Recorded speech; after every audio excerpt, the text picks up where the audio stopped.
From 1933 to 1934, the Barrow Gang would only escalate in violence. They were fugitives on the run with nothing to lose but their lives. This is true crime of the historical kind. You're listening to part two of the story of Bonnie and Clyde, The Trail's End. If you missed part one, you'll want to go back and listen there first. While Texas and its neighboring states were scrambling to react to the violent robberies of the Barrow Gang, it was clear Bonnie and Clyde were still in serious danger. Their families back in Dallas all agreed this would not end well. So it may be somewhat surprising when Buck Barrow, Clyde's older brother, and his wife Blanche decided to join the group. There's a sort of parallel all or nothing romance saga next to the Bonnie and Clyde story here, and it's the story of Buck and Blanche. Blanche was the only child of a poor farmer in Oklahoma. She and Buck had both been married previously, but according to them, they were soulmates. Buck had his own troubles with the law. He had been shot in a robbery and sent to prison. Once out on parole, he and Blanche met. They quickly fell in love and got married. But Buck started violating his parole. Blanche didn't want anything to do with the life of a criminal, so she convinced Buck to turn himself in. She wanted him to serve his time for violating his parole, get out, and go straight. Buck did turn himself in and ended up getting a full pardon. Now they could start a new life together, a fresh start, putting Buck's past behind them. Except life with Buck was never going to be the fairy tale ending Blanche had dreamed of. Instead, Buck insisted they go see his fugitive little brother Clyde. There is some debate on whether the intention was to talk Clyde out of his lifestyle, to be the protective big brother, or to jump into the gang head first. And maybe it was a complicated mix. Whatever the case was, Blanche was said to be reluctant, but nevertheless loved Buck so much being apart from him was worse than joining a traveling pack of automobile thieves and killers, because that's exactly what they did.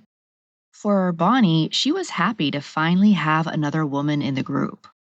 At this point, it was April 1933. The gang was staying at the Joplin House in Missouri, which was intended as a temporary hideout. The group stayed inside, collected supplies as needed, and attempted to avoid attention. But the longer they remained, the harder that became. Despite trying to lay low, they could be a rowdy bunch. Drinking all night, card games, and loud talking into the early morning hours was raising suspicions.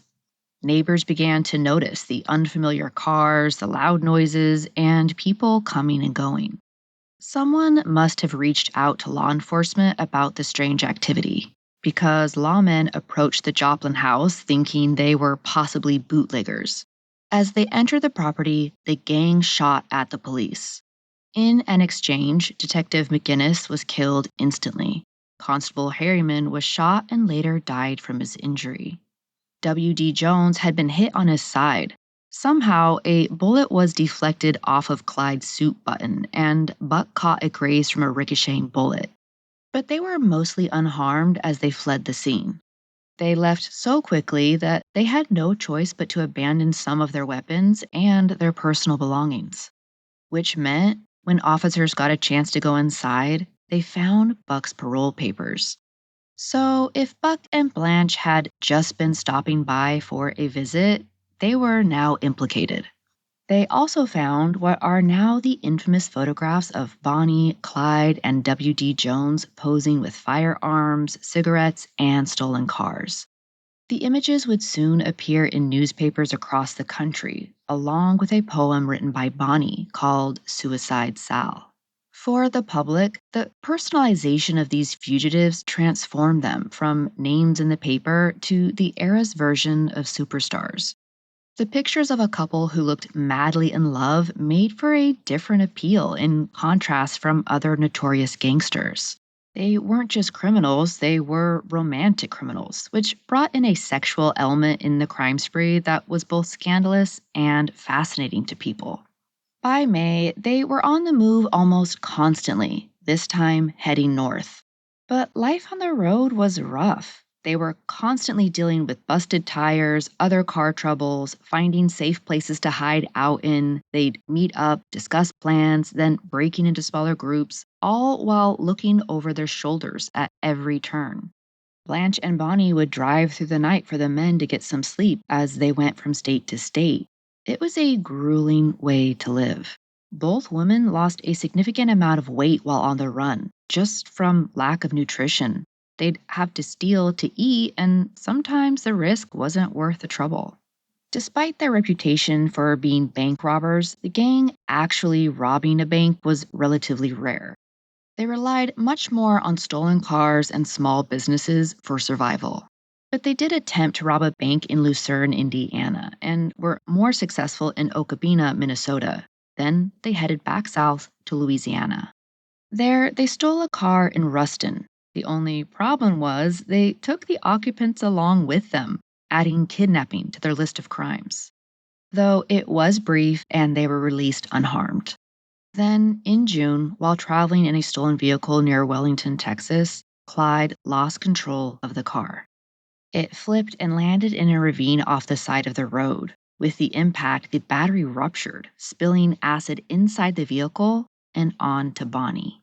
She was badly injured. She had cuts and burns all across her body. The acid caused such severe burns to her leg that they probably qualified as third-degree burns. The pain Bonnie was in was unbearable. She could hardly move, let alone walk, and the burns left her nearly delirious. But the gang knew they couldn't get Bonnie proper medical treatment. They did their best to help her, while she couldn't do much but moan in pain. Blanche was sure that Bonnie would die. All they could do was give her dope in an attempt to ease the pain, which she may have ended up leaning too hard on. According to later accounts, Bonnie had some explosive fights within the group, that the dope was making her crazy, and she threatened to leave Clyde and the whole operation. There has been speculation about her becoming an addict, but it's more than likely a crutch she used circumstantially after the car accident and was able to kick it.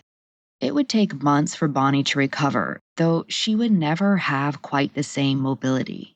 From this point on, she played a more background role as she wasn't well enough to fully participate. In the meantime, just a couple weeks after the accident, the Barrow Gang was down to Clyde, Bonnie, Blanche, Buck, and WD, all passing through Alma, Arkansas. It's not entirely clear what initiated the contact with law enforcement here, but later accounts described the encounter as the aftermath of a robbery that had gone wrong. Whatever the original intent was, the situation escalated quickly. As we know, the Barrow Gang would shoot at anyone who stood in their way, even the town marshal. So when Henry D. Humphrey confronted them, it would cost him his life.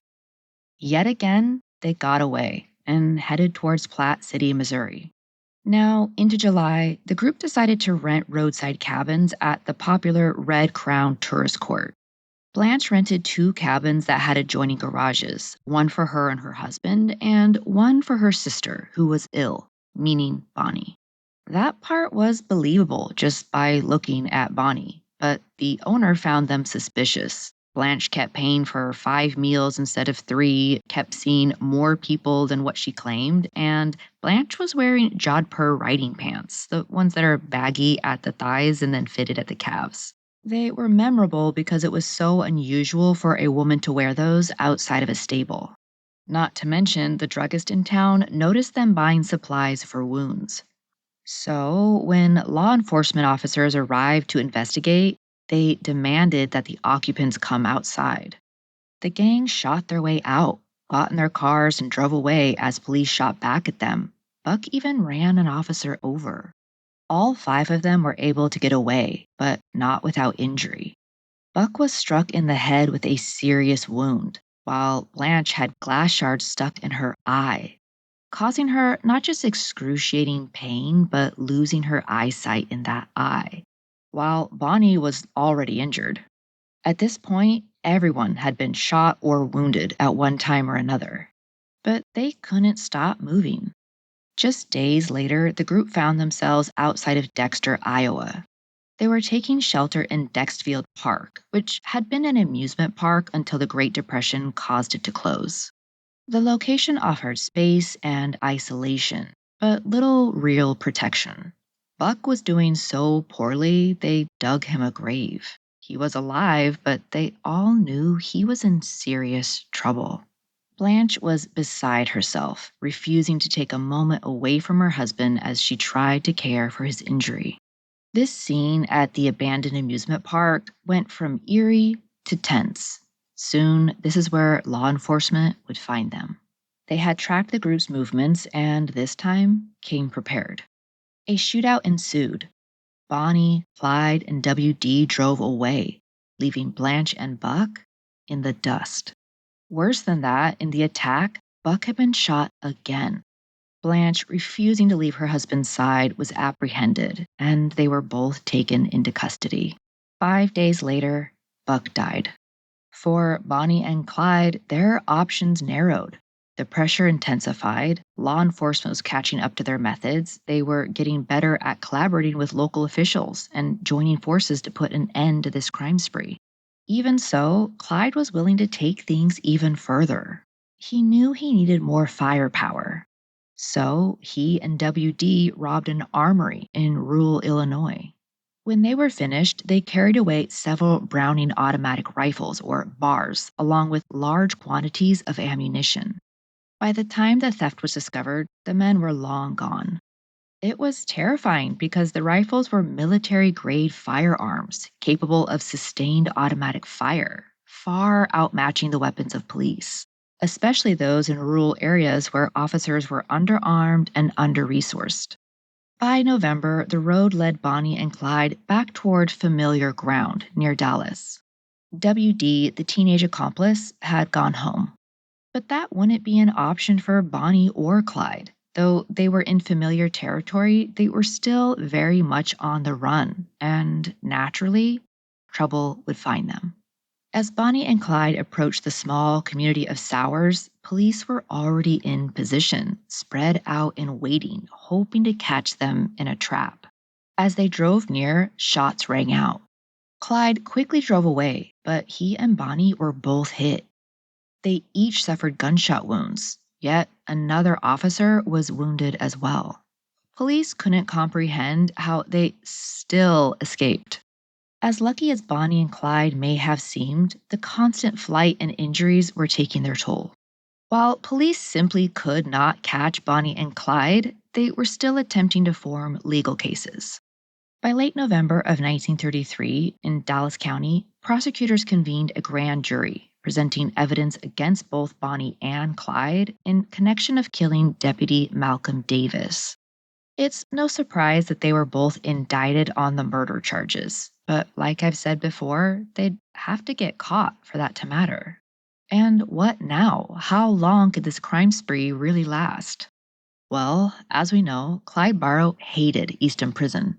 He hated while he was incarcerated there, serving time, working his fields, and endured serious abuse. Currently, it held Raymond Hamilton, Henry Methvin, and several other on and off associates of the group. But surely, you would have to believe you were invincible to stage a jailbreak. Yet, that's exactly what the Barrow Gang was about to do. They hatched a plan to bust their friends out of the prison farm. With their strong firepower, they quickly overpowered the jail, busted out the inmates, and escaped. One of them, Joe Palmer, shot a guard named Joe Croson, who would later die. This event is known as the Eastham Breakout.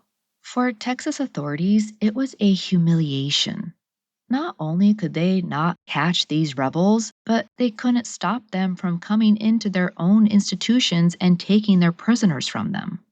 As crazy as this plot may have been, it might be what motivated Clyde more than any of the other crimes he committed. For him, this was retribution for a broken system that caused him suffering. Clearly, Texas officials had to do something different moving forward. So they turned to a man with experience and a reputation for persistence, Frank Hamer, a former Texas Ranger. Hamer's job was to track Bonnie and Clyde relentlessly, across state lines if necessary, and finally bring their flight to an end. By early 1934, the cohesion of the gang had shrunk. They now had Hamilton and Methvin back in their circle, but their loyalty could never rival the loyalty between Bonnie and Clyde. As winter gave way to spring, the pursuit behind the fugitives was becoming more organized, more patient, and increasingly deliberate with every mile.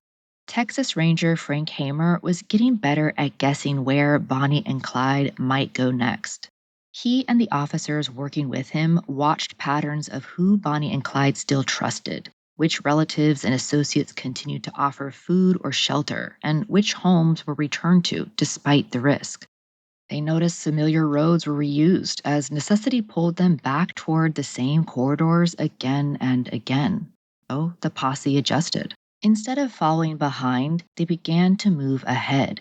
The chase shifted from reaction to anticipation. In early April, two Texas Highway Patrol officers stopped along a roadway near Grapevine. There was a parked vehicle that had drawn their attention. As they approached, they had no idea who was inside. Unfortunately for them, it was the Barrow Gang, and as they do, they shot at the police officers. Now, two patrolmen, Murphy and Wheeler, lay dead at the scene. While the outlaw personas had been running rampant through newspapers and through small town gossip, the public began to change their view. They were no longer figures to be enchanted by. They were dangerous murderers killing innocent people. And it would happen again, this time in Commerce, Oklahoma. The gang killed Constable Campbell and kidnapped Police Chief Percy Boyd, though he would later be released unharmed. How long could this go on for? Well, it wouldn't just be the public who would turn on Bonnie and Clyde. Frank Hamer, who was hot on their pursuit, met with the family of Henry Methvin. He offered a deal, help set up Bonnie and Clyde, and Methvin could avoid getting the death penalty. On May 23, 1934, Hamer knew exactly where Bonnie and Clyde would be. On a stretch of rural Louisiana highway, officers were in position before dawn. The posse was made up of Texas and Louisiana law officers near the small community of Gibbsland. They were on a narrow road bordered by trees and brush, far from towns and regular traffic. It was a natural bottleneck, so escape would be difficult.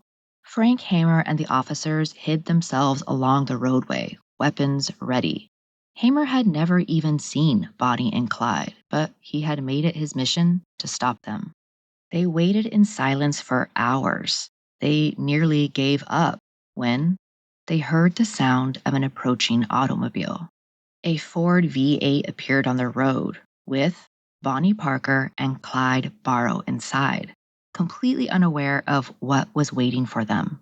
As the car entered the ambush zone, the officers opened fire without warning. Bullets tore into the vehicle, shattering glass and ripping the metal in seconds.